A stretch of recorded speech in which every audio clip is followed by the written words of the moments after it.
luchando por la santidad, la paz y la fe, defendiendo lo que creo y lo que quiero ser.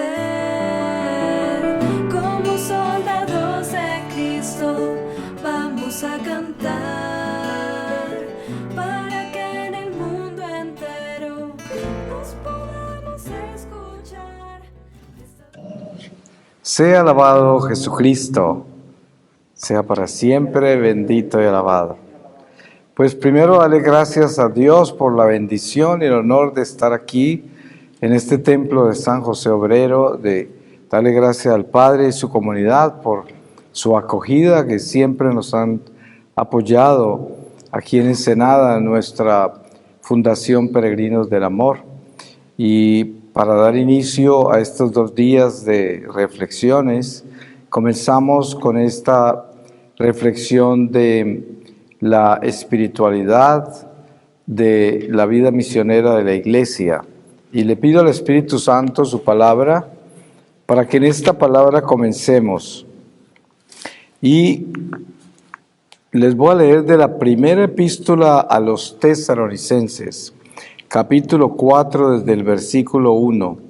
Recomendaciones, santidad de vida y caridad. Por lo demás, hermanos, os rogamos y os exhortamos en el Señor Jesús, a que a partir de lo que aprendisteis de nosotros sobre cómo comportaros y agradar a Dios, así lo hagáis y que continuéis progresando. Sabéis, en efecto, las instrucciones que os dimos de parte del Señor Jesús, porque esta es la voluntad de Dios, vuestra santificación, que os alejéis de la fornicación, que cada uno de vosotros sepa poseer su cuerpo con santidad y honor, y no dominado por la pasión, como hacen los gentiles que no conocen a Dios. Que nadie falte a su hermano ni se aproveche de él en este punto, pues el Señor se vengará de todo esto, como os lo dijimos ya y lo atestiguamos. Pues no nos llamó Dios a la impureza, sino a la santidad. Así pues, el que esto desprecia, no desprecia a un hombre, sino a Dios, que os hace don de su Espíritu Santo. En cuanto al amor mutuo, no necesitáis que os escriba, ya que vosotros habéis sido instruidos por Dios para amaros mutuamente. Y lo practicáis bien con los hermanos de toda Macedonia. Pero os exhortamos, hermanos, a que sigáis progresando más y más, y a esmeraros en vivir con tranquilidad, ocupándoos en vuestros asuntos y trabajando con vuestras manos, como os lo tenemos ordenado, a fin de que viváis dignamente ante los de fuera y no necesitéis de nadie. Palabra de Dios. Pues para nosotros la espiritualidad de la vida misionera en la Iglesia es algo que va aconteciendo en nuestra vida a medida que nosotros nos comprometemos más y más en lo que es nuestra misión cristiana. En principio, y todos nosotros seguro que nos podemos acordar cuando éramos niños, los que nacimos como católicos de cuna, que llaman, que estamos desde niños en la iglesia, no todo el mundo ha tenido esa oportunidad, pero nos acordamos que desde niños nos hablaron de las misiones y muchas veces de niños nos llevaban a lugares en un tipo de misión que era llevarle comida a los pobres o quién sabe cuántas cosas se hacen en las parroquias cuando comenzamos nuestra vida como niños, y más o menos tenemos una idea de que la iglesia se va hacia lugares a llevar el amor de Dios en muchas formas. Pero para nosotros poder entender y vivir personalmente la experiencia de la vida misionera de la iglesia, pues necesitamos primero concientizarnos de lo que es ser católico, que precisamente el sentido de nuestra vida católica está en el envío, en la confirmación, en ese sacramento que ya nos envía a ser testigos de la gracia de Dios y a buscar almas para el Señor. Pero sabemos que en el mundo en que vivimos, que es un mundo tan materialista, tan superficial, la Iglesia padece de las consecuencias del mundo en que vivimos, es inevitable. La Iglesia de Dios está establecida para llevarle a Dios al mundo, pero a veces el mundo es tan fuerte que entonces lo que hace es que llega a la Iglesia, en vez de que la Iglesia vaya al mundo, y muchas veces mundaniza la Iglesia, y vemos en muchos lugares del mundo hoy la Iglesia mundanizada, porque fue el mundo el que le llegó, y no ellos al mundo.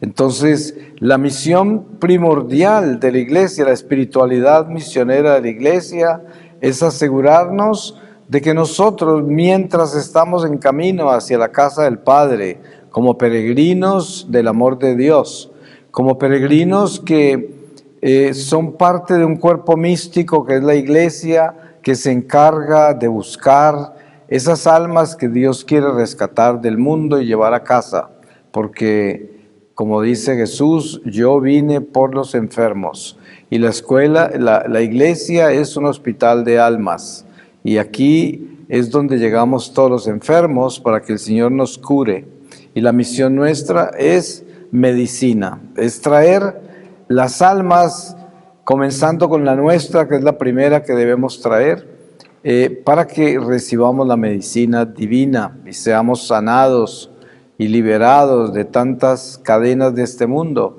tantas esclavitudes a las cuales terminamos siendo sometidos a medida que vamos descubriendo el mundo material, y sabemos que es inevitable que todos pasemos por el fango de este mundo.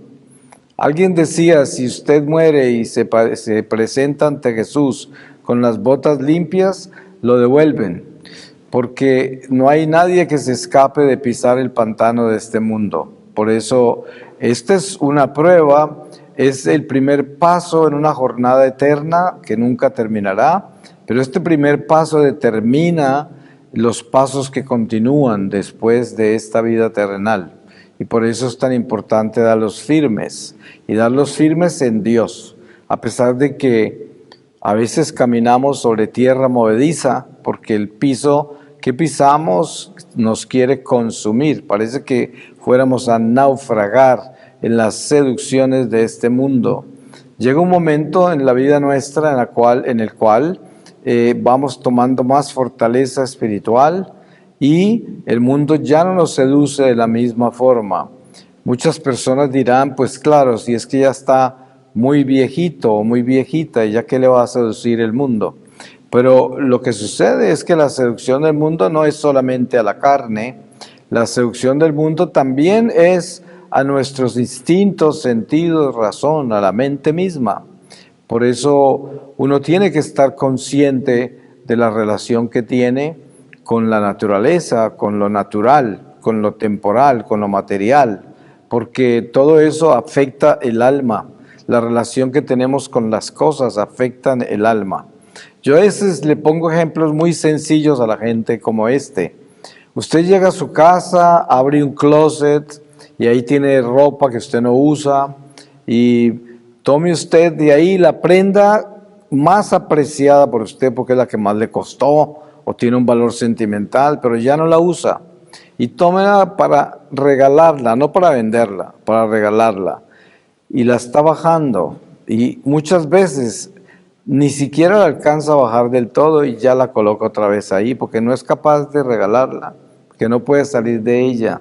Y este es un pequeño ejemplo de las cosas que nosotros vivimos y los apegos que tenemos, las cadenas que tenemos, porque estos estados imperfectos son los que hacen que de pronto al morir quedemos en situaciones complicadas en el mundo espiritual.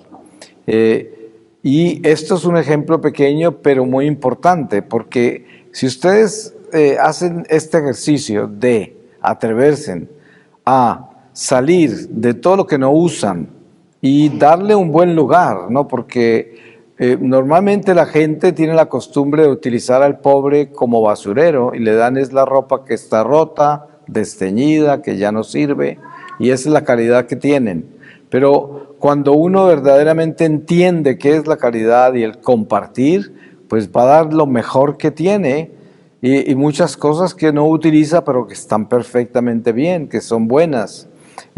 Si usted hace este tipo de ejercicio, se va a dar cuenta la libertad que eso le va a dar en su corazón, que usted no se imaginaba que se le podía dar, cosas tan sencillas como esas, pero se va a sentir más liviano, porque es increíble que toda posesión material, así sea un lápiz, ocupa un espacio en su corazón, lo ocupa. Hay gente que llega a su casa y no encuentra el lápiz que dejó en la mesa y empieza a hablar. ¿Quién tomó el lápiz? Lo van a buscar y no descansan hasta que no lo encuentran y terminan juzgando a alguien. Yo sé quién se lo llevó. Luego aparece debajo de la mesa lo que se había caído, pero esta es la relación con las cosas materiales. Y dése en cuenta cómo son de trascendentales. Cualquiera diría que estos son ejemplos banales, pero es que están conectados al alma. Están conectados al corazón. Y precisamente hay un dicho que es perfecto, que es: el demonio está en los detalles. Entonces, esos pequeños detalles causan a veces grandes situaciones. Sabemos que hay graves problemas entre las parejas, en los matrimonios, por unas cebollas en la cocina, ¿sí? Pero sabemos que no eran las cebollas, sino que es el detonante de otras cosas que están sucediendo hace tiempos, pero a través de la cebolla se explotó lo que estaba ya hirviendo hace mucho tiempo. Entonces, esos detalles son aquellos que nos llevan a nosotros a ponerle cuidado a nuestro crecimiento espiritual, porque debemos crecer espiritualmente, pero teniendo en cuenta que la espiritualidad se realiza desde esos detalles pequeños donde uno entra meticulosamente a observar su vida en todos los aspectos, porque Dios es un Dios de orden. Y si yo entro en el Espíritu Santo, entro en el orden de Dios. Y de esa forma, entonces me voy desocupando de mí mismo y me voy llenando de Dios, porque eso es lo que cada uno de nosotros debe hacer para cumplir con la vida misionera de la Iglesia, es convertirnos en verdaderos instrumentos del Espíritu Santo. Y para eso, pues necesitamos aprender a dejar lo que ocupa en nuestro corazón, el amor propio, la vanidad, el egocentrismo, todos estos ismos que nos separan verdaderamente de la gracia. Y para eso tenemos que ser muy disciplinados, como dice San Pablo: si quieres ir al estadio a participar en los Olímpicos, tienes que prepararte como un buen atleta, observando perfecta continencia, no como quien busca una corona perecedera, pero como quien busca una corona eterna. Por eso los olímpicos de Dios, que somos en la carrera en que estamos todos nosotros, son tan exigentes y aún más que los olímpicos naturales. Ustedes saben, un atleta que quiere participar en los olímpicos es un atleta que está entrenando 15 horas diarias, 12, 14 horas diarias. Y uno se pregunta, entonces, ¿cuántas horas debe practicar el atleta de Dios para los olímpicos de Dios? 24 horas al día. Ese es el entrenamiento nuestro. ¿Y cómo se entrenan 24 horas al día? Cualquiera, visto desde una mente humana nada más, meramente, no entendería. Pero 24 horas al día quiere decir que nosotros debemos convertirnos en uno con Dios y no estar separados de Él nunca. Y por eso estaríamos 24 horas al día sumergidos en Él. Es como uno tiene una relación con Dios que comienza por ser una relación religiosa. O sea, de que uno va y hace una oración, uno va a misa, o uno va y se confiesa, tiene acciones religiosas y vive tradiciones y cultura religiosa, pero inmediatamente terminan esas actividades, uno regresa como a su propio mundo, un mundo que no necesariamente está con Dios, porque de pronto dice, ay, hace tiempo no me acuerdo de Dios, me voy a hacer un rosario. Hace tiempo no me acuerdo de Dios, me voy a confesar. O sea, ¿qué estaba haciendo entre tanto? pues estaba fuera de Dios, estaba en otro lado, estaba en otro mundo, en algo que no es de Dios. Y precisamente la entrada nuestra como cristianos a la realidad de la misión para la cual nacimos es convertirnos en uno con Dios, que quiere decir Dios está en nuestro corazón 24 horas al día. Y con esto no queremos decir que somos unos santurrones que vamos a estar por ahí todo el día arrodillados. No, estamos hablando de ser unos seres que donde quiera que estemos, trabajando, durmiendo, comiendo, haciendo lo que hagamos, Dios es el que impera en nuestro corazón, es el rey de nuestro corazón, es el centro de nuestra vida. Tan sencillo como eso. Hay mucha gente que reza mucho, pero vive una doble vida. Porque reza, pero cuando no está rezando, ¿qué está haciendo? Está solo consigo mismo y con sus propias cosas y ahí no está Dios. Entonces, toda esa rezandería, ¿para qué sirve? Si está dividido, si verdaderamente no es uno con Dios, sino que es uno con la rezadera y otro consigo mismo. Entonces, eso no sirve. Por eso, la espiritualidad de la vida misionera de la iglesia tiene que ver directamente con ese amor de Dios que tenemos incondicional en el corazón cuando verdaderamente lo descubrimos y le damos el fiat, le damos el sí a Dios de toda nuestra vida, se la entregamos a Él. Y para esto hay que entender muy bien lo que es la humildad, la sencillez, la pequeñez, para que nosotros entendamos qué es ser de Dios 24 horas al día, tendríamos que entender la humildad. Porque precisamente el ejemplo de la familia de Nazaret es el ejemplo perfecto de lo que es ser prácticamente invisible, insignificante. Entre más humilde una persona, más insignificante. Así es, porque se va desapareciendo, porque lo que aparece es Dios y ya no aparece la persona porque ya no está en el protagonismo humano. Ya no está buscando atención de nadie, ya no está apareciendo, sino al contrario, está desapareciendo para que aparezca el Señor en todo lo que hace. Como dice San Pablo, ya no soy yo el que vive, sino Cristo que vive en mí. Y esto es precisamente el llamado de la vida misionera de la iglesia, es llegar al punto en que aparece Cristo y yo desaparezco. Ahí es cuando termina todo este espectáculo humano de la diosificación que nos trae el pecado original. Porque el mismo demonio le dijo así a Eva, le dijo, seréis como Dios. Esto, y es lo que el mundo es. Ustedes observan todas las religiones que han sido inventadas por el hombre, como las filosofías de Oriente, ¿no? El hinduismo, sintoísmo, taoísmo, hinduismo, todo esto son filosofías humanas y están todas centradas en la realización personal, en el yo. Y ustedes miran, observen bien la psicología moderna, las técnicas de control mental, y todas son la edificación del yo. Yo soy, o sea, yo soy Dios. Yo soy capaz de todo, yo puedo hacerlo todo, en mí está todo para hacer lo que quiera yo. Y es verdad, tenemos la libertad de hacer lo que queremos. San Pablo dice, todo me es lícito, mas no todo me conviene. Y por eso, para nosotros, el conocimiento de la libertad, el libre albedrío que Dios nos concedió, es precisamente el entender la voluntad de Dios.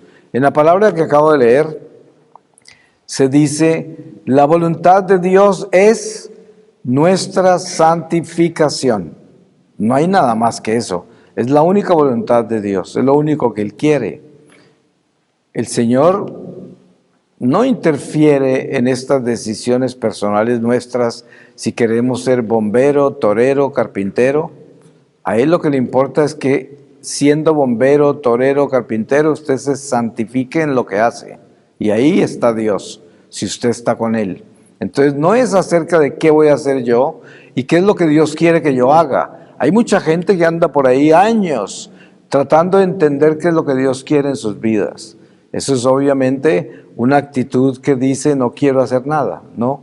Porque a Dios quiere que nosotros usemos lo que Él nos dio, nuestras capacidades, nuestra imaginación, nuestra creatividad, que todos esos son dones que Dios nos dio, para que hagamos lo que tenemos que hacer, lo que queramos hacer, y buscar ser útiles en este mundo en alguna forma, pero la única condición en el amor de Dios para que nosotros seamos uno con Él es nuestra santificación, que seamos santos en lo que quiera que vamos a hacer. Y ahí está la respuesta a lo sencillo que es la voluntad de Dios, lo sencilla que es. Desen cuenta que Jesús dice algo que mucha gente no entiende, que es: mis mandamientos son fáciles, mi yugo es liviano. Eso es un escándalo para la gente del mundo que no conoce a Dios o para el católico tibio, porque ¿cómo van a entender de que los mandamientos son fáciles? Dice, ¿quién puede cumplir los mandamientos? Son muy difíciles. ¿Y cómo va a ser fácil el yugo o liviano el yugo de esta vida? Si esto pesa mucho. Entonces no tienen cómo entender eso. ¿Por qué? Porque no hay amor. ¿Sí? No hay amor.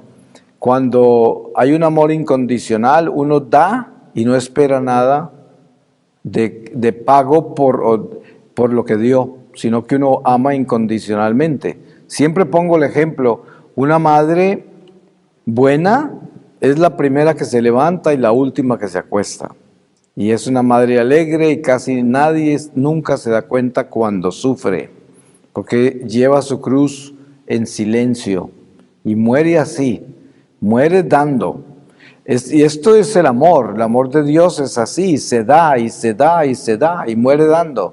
Y una persona que es así está en Dios y es invisible, es humilde y no hace alarde de lo que da y nunca se decepciona.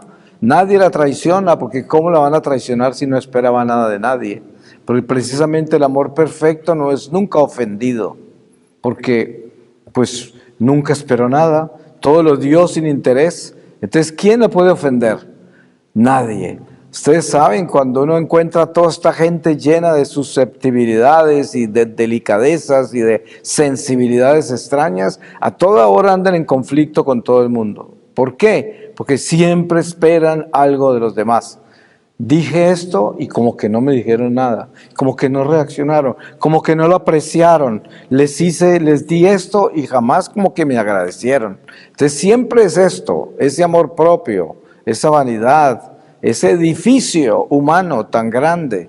Pero precisamente el verdadero sentido de la humildad es desaparecernos. Eso es, que yo actúe, pero no actúo por mí, sino que yo actúe por amor.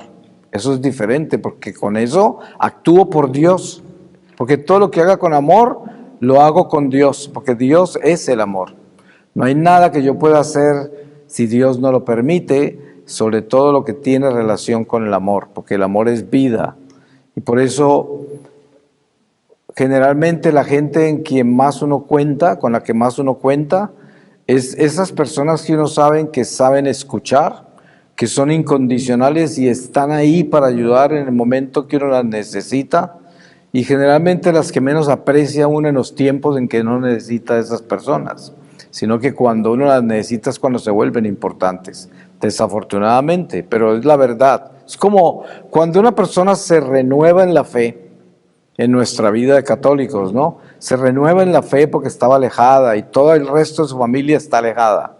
Pues todos empiezan a burlarse. Ay, viene la santurrona o el santurrón. Ay, ahora, ¿qué me va a decir? Me va a llenar la cabeza de cosas de Dios y todo esto. Y dele, y se burlan. Pero el día que alguno de ellos tiene un problema, ¿a dónde van? Van donde el santurrón. Y le dicen, tú que estás tan cerca de Dios, pídele por mí. Claro, porque siempre saben la verdad.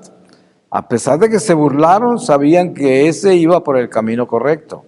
Pero claro, pues hay que burlarse de él, porque es el que está fuera de la gracia, le tira piedras al sol, ¿no? Y esto es lo que hay que entender. Pero lo que importa es tener clara la misión, la espiritualidad de la vida misionera de la iglesia, que es el Espíritu Santo en nuestro corazón. Esa es la espiritualidad. Porque cuando uno habla de espiritualidad, ¿de qué está hablando? Está hablando del Espíritu de Dios. Eso es lo que es espiritualidad. No puede haber espiritualidad si no está el Espíritu de Dios. Claro está que yo viví por 33 años una espiritualidad que no era de Dios. Era del diablo, la nueva era. Eso es una espiritualidad. Porque es espíritus del mal. Y entonces hay que preguntar, como dice San Juan Evangelista, asegúrate que sepas qué espíritu habla a través de esa persona. Eso, porque uno debe asegurarse qué espíritu es el que está manifestando, porque puede ser el del mal. Entonces sí hay que decir espiritualidad de Dios, hay que especificarla. Y la espiritualidad de Dios es el Espíritu Santo. Entonces, nosotros somos espirituales cuando vivimos unidos al Espíritu de Dios. Somos espirituales en la luz, en el reino de Dios. Y miren, hay algo importante en esto para tener discernimiento, y son leyes básicas espirituales. Jesús, ante Pilatos, deja muy claro algo que debemos tomar como un bastón. Y él dice, tú lo has dicho, yo soy rey, pero mi reino no es de este mundo. Si lo fuera, los ángeles vendrían a ayudarme, a rescatarme. Y esto debe quedar tan claro en nuestra vida, porque también en otra parte la palabra dice que Jesús es quien descendió del cielo. Y cuando se fue, ascendió al cielo.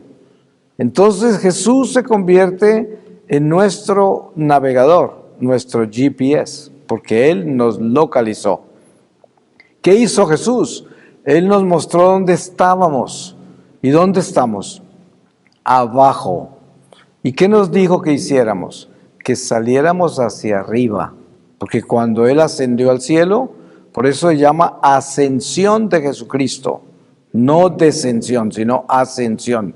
Jesús se regresó de donde vino, ascendió al cielo y nos dijo, me voy y allá donde yo estoy yo les preparo un lugar. Pero no nos dijo, yo vengo por ustedes en un taxi celestial, ¿no? No, Él nos dijo, tomen su cruz y sígame. Y nos dejó como escalera la cruz. Y cada uno tenemos que cargar esa cruz y extenderla sobre esa montaña de Dios, la montaña de Sión, para que lleguemos a esa ciudad de luz que está arriba de la montaña, que es nuestro destino. Como dice San Pablo, somos ciudadanos de la luz. Ya se nos dio el pasaporte que es Jesucristo, que es la cruz. Tenemos todo. Pero cada uno de nosotros tiene que caminar esa carrera a la salvación. Cada uno de nosotros.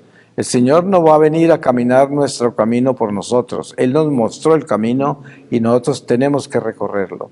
Pero miren, ustedes se dan cuenta que los protestantes, por ejemplo, llegan con Jesús hasta la última cena. Perdón. Pero de la última cena saltan a la resurrección. No pasan por el Calvario. Usted nunca ve un protestante con un crucifijo en el cuello, nunca los oye haciendo un vía crucis, nunca hablan de la pasión del Señor. Por lo tanto, se saltan de la última cena a la resurrección y siempre están gritando aleluyas de un Cristo resucitado. Y dense cuenta de lo que San Pablo dice, nosotros predicamos a un Cristo crucificado. Y no porque no creamos en la resurrección, porque si algo sabemos es que Jesús resucitó. Es porque nosotros sabemos que tenemos que vivir el Calvario en nuestra vida, cruzar este valle de lágrimas y llegar a ese Gólgota para que en esa cruz nos encontremos la vida, la resurrección en Jesucristo. Pero nos toca caminar el camino que Jesús nos marcó. Y el camino que Jesús nos marcó es un camino que tiene exactamente todas las luces necesarias para llegar a casa, pero son prueba tras prueba, tras prueba, tras prueba. Y tenemos un enemigo que se llama Satanás, el enemigo del alma. San Juan Evangelista en el libro del Apocalipsis dice algo muy importante. Todo es importante en las Escrituras, pero hablando de este punto es que él dice que escuchó una voz que decía: ay de la tierra y del mar, porque Satanás fue lanzado allá y está furioso porque su tiempo se termina ya. Esto es algo que oyó San Juan. Y es que él está acá entre nosotros porque el mismo Jesús dijo: el príncipe de este mundo se llama Satanás. Y Satanás se lo llevó a una montaña en las tentaciones del desierto y le mostró todos los reinos de la tierra y le dijo a Jesús: todo esto me ha sido dado a mí. Si te postras y me adoras, te lo doy. Más claro no está. ¿Dónde estamos nosotros? En el destierro. ¿Y quién reina acá? Pues el demonio, porque estos son los poderes de él. Pero ¿quién es el rey nuestro? Jesucristo, porque nosotros somos la nueva creación en el Señor. Hemos sido escogidos, separados, bautizados en el Espíritu Santo. Somos predestinados, así dice la palabra. O sea, no somos un accidente y no nos volvimos católicos porque quisimos. El Señor nos creó para ser instrumentos eucarísticos. Eso es lo que somos. Y esto debe estar claro para entender la espiritualidad de la vida misionera de la iglesia, que es sumergirnos dentro del Espíritu Santo para entender que la misión de Dios son las almas. Esa es la misión de Dios. Póngase a pensar esto. Si usted muere hoy, lo cual es totalmente posible, puede morir aquí y nosotros nos encargaremos de usted cuando caiga por ahí. Trataremos, ¿no? Pero haremos lo posible. ¿Y qué sucede? Piense, usted aparece instantáneamente ante el tribunal de Jesús. Y el Señor le va a pedir cuentas como católico, a ver, ¿cómo estuvo la pesca? ¿Sí? ¿Cómo estuvo la pesca? ¿Cuántos me traes? ¿Qué creen ustedes? ¿Cuántos le van a llevar? ¿Cuántos tienen en la red? ¿Cuántos tienen en la red? Y esto debe estar muy claro en nuestra vida. ¿Cuántas personas han conocido a Dios por usted? ¿Cuántas? De repente uno no sabe el número, pero de repente sí sabe si lo ha estado haciendo o no. Eso es lo mínimo que debe saber. Y esto es lo único que cuenta cuando nos vayamos. Nada más vale. Porque hay dos cosas que son totalmente básicas en nuestra vida cristiana para el final de nuestra vida. Una, la santificación. Porque la santificación nuestra es luz. Cuando entramos en una vida de santidad, entramos en el reino de la luz y nos llenamos de luz. Y al morir, el alma entra en la luz, porque estamos en las tinieblas. Ustedes saben que se habla de la última batalla del alma, que es el momento de la muerte. Y que aún para el más santo es una batalla aterradora, porque es muy sencillo. Estamos en el lado más bajo, que es la vida terrenal.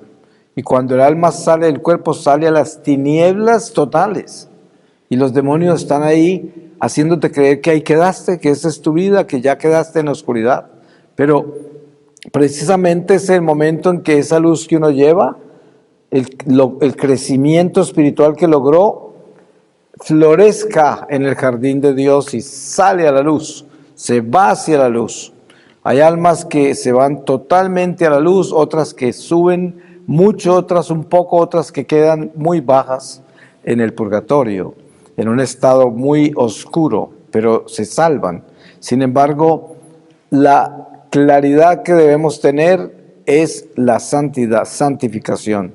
Y lo otro es el número de almas que lograron conocer a Dios por nosotros. Yo le digo, si Dios permitiera que apareciese un alma del purgatorio acá y nos dijera dos cosas, yo le aseguro que esa alma le va a decir: santifiquen su vida y llévenle a Dios a la gente. Eso es todo lo que ellas quieren decir, porque es lo que ellas no hicieron y por eso están en el purgatorio, o que lo hicieron a medias así, porque es la misión nuestra. La espiritualidad de la vida misionera de la iglesia son las almas. Dios tiene sed de almas.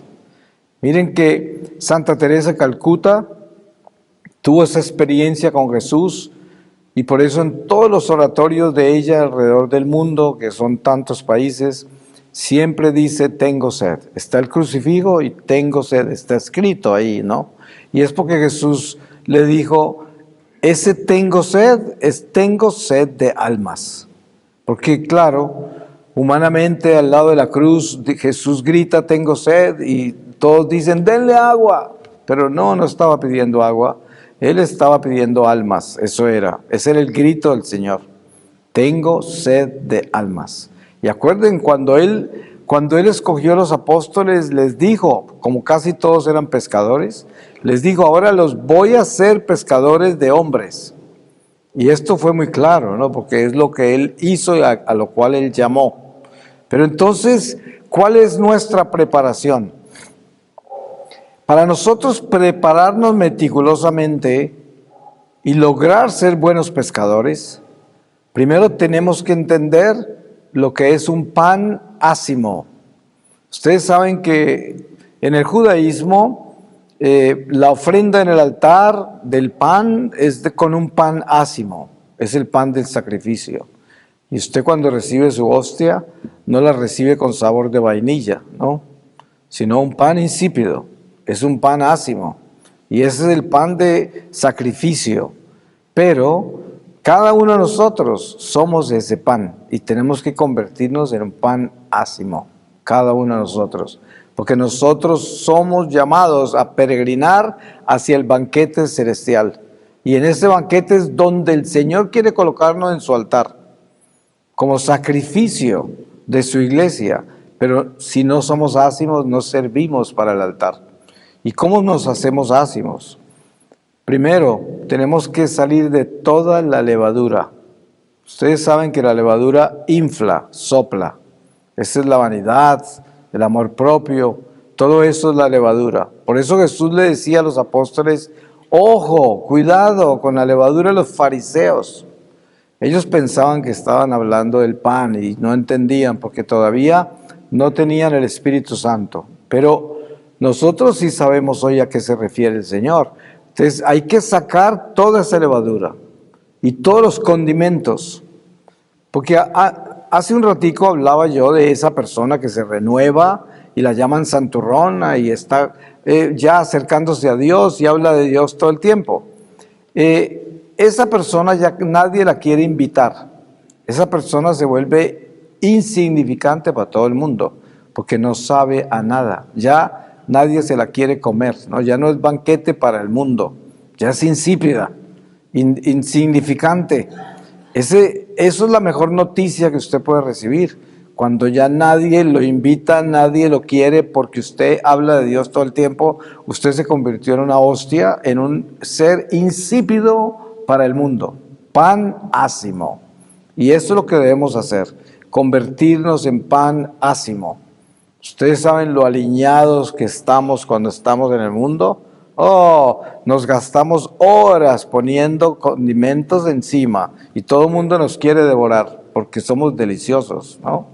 Pero en el momento en que entendemos para dónde vamos y a quién pertenecemos, sacamos todos esos aliños y esa levadura y ya no nos quieren en ningún lado porque no sabemos a nada. Es el principio del pan ácimo. Es el principio de entrar en la espiritualidad misionera de la iglesia, que es donde yo ya dejo todo eso. Y ya no es acerca de ese protagonismo y esa grandeza mía. Y eso, ¿cuántas veces no encuentra uno a los jóvenes en la adolescencia extremadamente golpeados y traumatizados porque no pueden llamar la atención de los demás en el colegio, ¿no? Porque están todos frustrados, porque como que nadie les pone cuidado, como que nadie los admira ni los acepta, entonces los llevan donde el psiquiatra y les meten en terapias para darles autoestima y todo esto, cuando en realidad lo que necesitan es espiritualidad, es lo que necesitan a Dios, Por eso están así, que no tienen a Dios, y entonces los seres humanos se convierten en ídolos, y la fuerza la reciben es de los otros, a ver quién me admira, quién me aplaude, quién hace cosas por mí.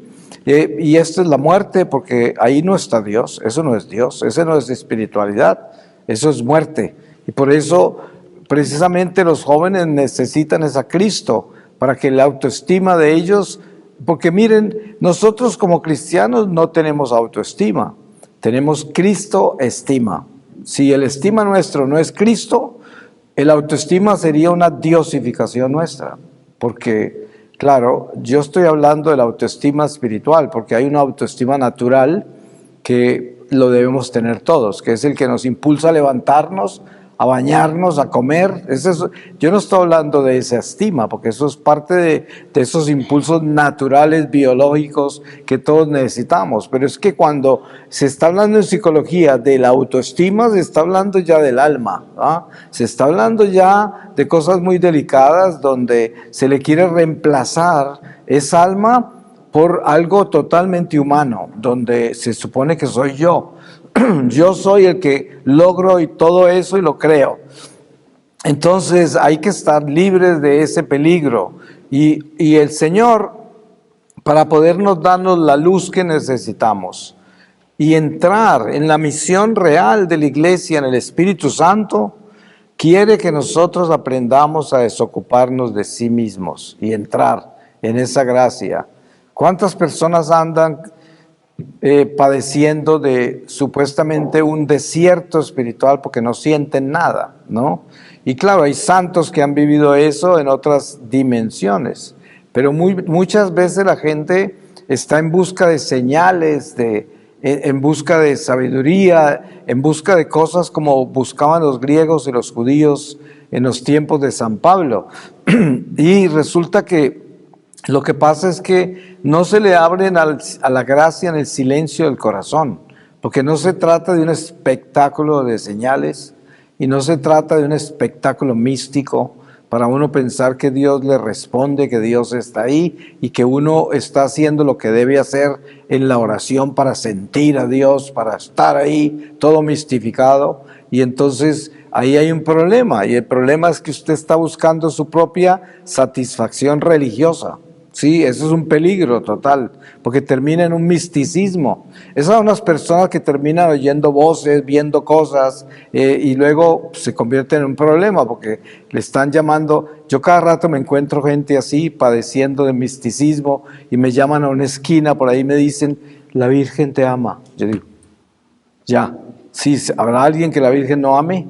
Pero no es que uno se vaya a burlar de la gente que pueda tener en un momento dado experiencias con Dios, las hay mucho vidente, hay mucho profeta real, pero no abundan así como una cosecha de mangos, ¿no? Sino que es Dios el que camina en la iglesia de acuerdo a su voluntad, escogiendo sus instrumentos.